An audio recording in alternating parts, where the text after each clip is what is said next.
All right, welcome to this explainer. I'm stepping into my role as your professional credit optimization coach today because, well, we're going to uncover a massive secret.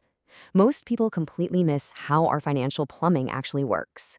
We're going to break down how you can treat credit cards not as some stressful debt trap, but as a sophisticated leverage tool. We're talking about using them to build actual wealth and a bulletproof credit reputation. Think about this for a second. What if banks actually paid you? Sounds crazy, right?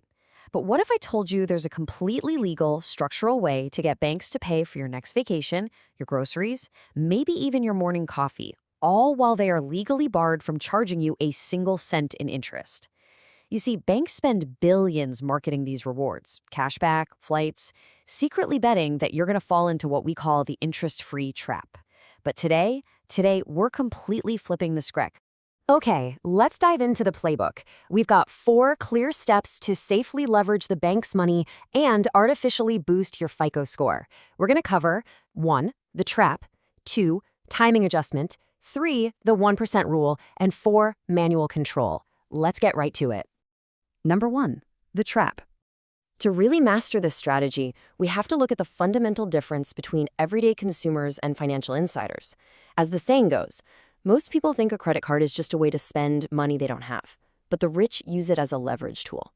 See, when you swipe a debit card, you're spending your own hard-earned cash, but swipe a credit card, you are borrowing the bank's money. And crucially, they give you a grace period, usually around 30 days to pay them back before a single penny of interest kicks in. That 30-day window, that is your ultimate leverage. But here is the catch, and it's a big one. It's that 20% danger zone. Let's say you buy a $1,000 phone just because the bank dangled some 2% cashback bait in front of you. You're thinking, awesome, free $20.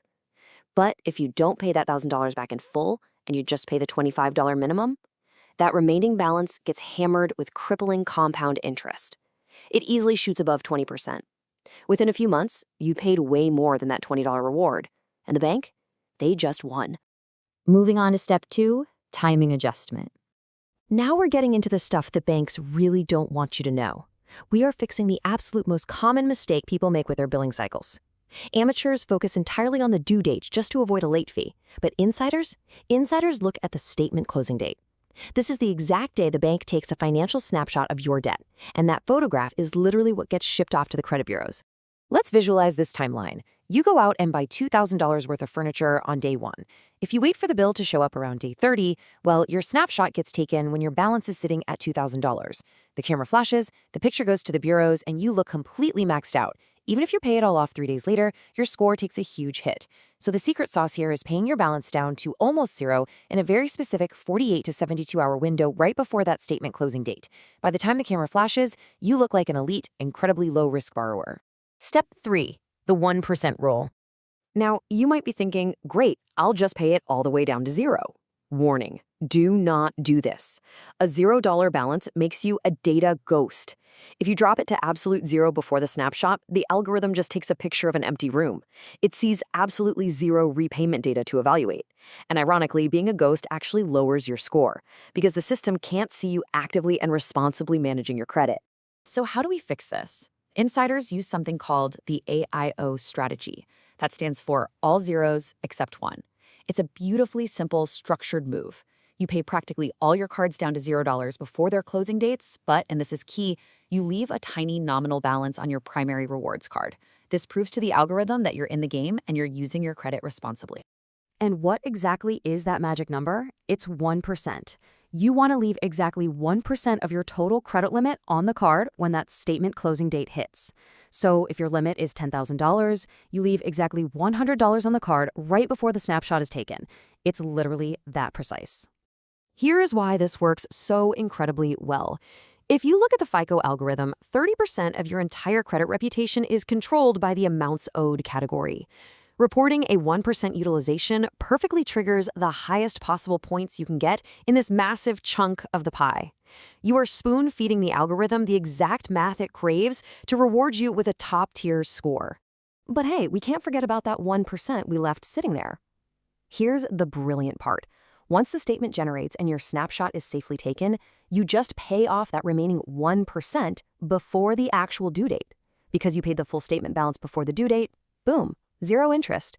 You literally just secured a 30-day interest-free loan from a major financial institution, and you get to pocket every single cashback and reward point they gave you. You just beat them at their own game.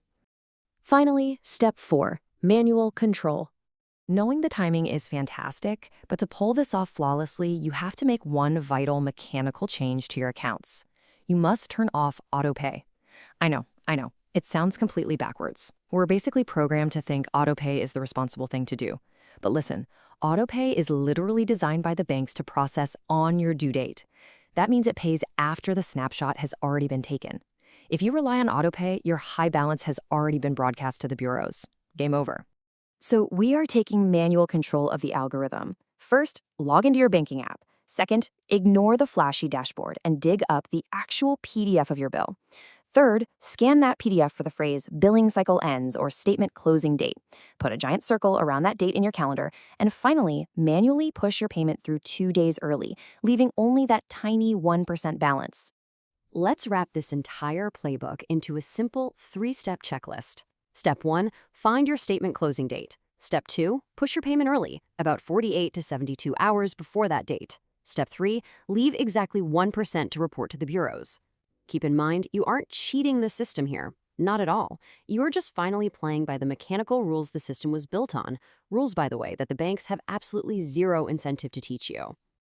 I'm going to leave you with this question. Are you ready to manage the algorithm instead of being a victim to it? I seriously challenge you to try this strategy for just one single billing cycle. Go find your date, push your payment early, leave that 1%, and just watch what happens. Your rewards are going to stack up for free, and your credit score is going to jump. It's time to take control of your financial plumbing and let this leverage actually work for you. Thanks for hanging out with me on this explainer, and I absolutely can't wait to see your results.